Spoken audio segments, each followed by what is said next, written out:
কেন ও হেন আছে আচ্ছা হেন আছে এটা গাছ না ওই খেজুরের ফার্সে হেন থেকে আমরা খাইছি। আচ্ছা আচ্ছা বাড়িতে এনেছিলেন, বাংলাদেশে এনেছিলেন কিছু? আনছিল কই সে? এই সেই বাড়িতে আচ্ছা বাড়িতে খাইয়া সেদাল আছে আচ্ছা আমরা লাগছি আচ্ছা এমনকি আমারে আল্লাহ বেয়ালে দেখতেছে হ্যাঁ লিপিক আমরা পারছি আচ্ছা না হলে আমার কোনো যাওয়ার কোনো তৌফিক নাই। আচ্ছা এই এই যে মক্কায় হজ করতে গেলেন, কার মাধ্যমে গেলেন? কাকে ধন্যবাদ দিবেন? কাকে ধন্যবাদ দেব? আল্লাহরে ধন্যবাদ দেব। ঠিক আছে আর ঠিক যে আছে নিয়ে গেল, মাশাআল্লাহ আর যে মাশাআল্লাহ। নিয়ে গেল আপনাকে, আপনার হুজুরকে ধন্যবাদ দিবেন না? হ্যাঁ হুজুরে ধন্যবাদ। আমার পুরাটা হলো আমার হুজুরের এই খাসনিয়তে আমার হুজুরের ধন সম্পদের মালিক হোক আমার হুজুরের আচ্ছা আমি কইলাম। আচ্ছা আমিন আমিন। দর্শক, মানসিক ভারসাম্যহীন আমাদের আনোয়ার মামার একটা সময় রাস্তায় রাস্তায় ঘোরাফেরাই যার কাজ ছিল।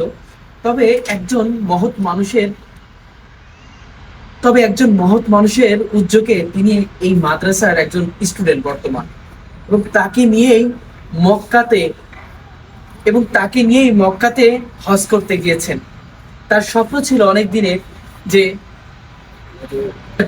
হ্যাঁ ভালো লাগছে মনে করেন আপনার দোয়া আচ্ছা। আপনার দোয়া করছে আমরা যাওয়ার কোনো তৌফিক আছে।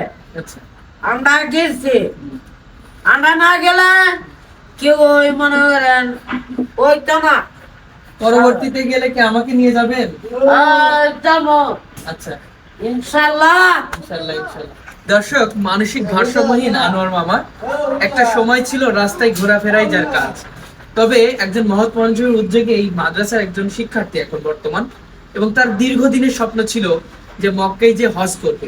একজন মানসিক ভারসাম্যহীন, আমরা যেটাকে বাংলায় বলি পাগল। তবে তার চিন্তাধারা, তার চাওয়া পাওয়া খুবই গভীর, খুব মহৎ।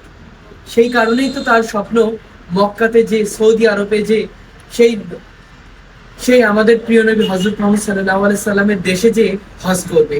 তবে একজন মানসিক ভারসাম্যহীনের এই চাওয়াটা একেবারে নিতান্ত বোকামি ছাড়া কিছুই না।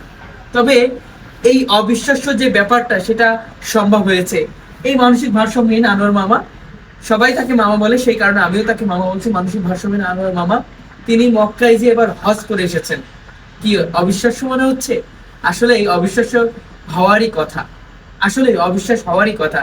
তবে এই মানসিক ভারসাম্যহীন আনোয়ার মামা 15 দিন মক্কাতে হজ করে এসেছে, এবং তার কাছ থেকে জানার চেষ্টা করছিলাম এই যে হজের পেছনে কি এমন কারণ আছে বা কিভাবে গেল, সব মিলে কিন্তু আপনাদেরকে জানানোর চেষ্টা করেছি, এবং তার কাছে জানার চেষ্টা করব তার এই যাওয়ার প্রক্রিয়াটা কি। তো চলো দর্শক একটু শুনে নিতে হবে, ঠিক আছে?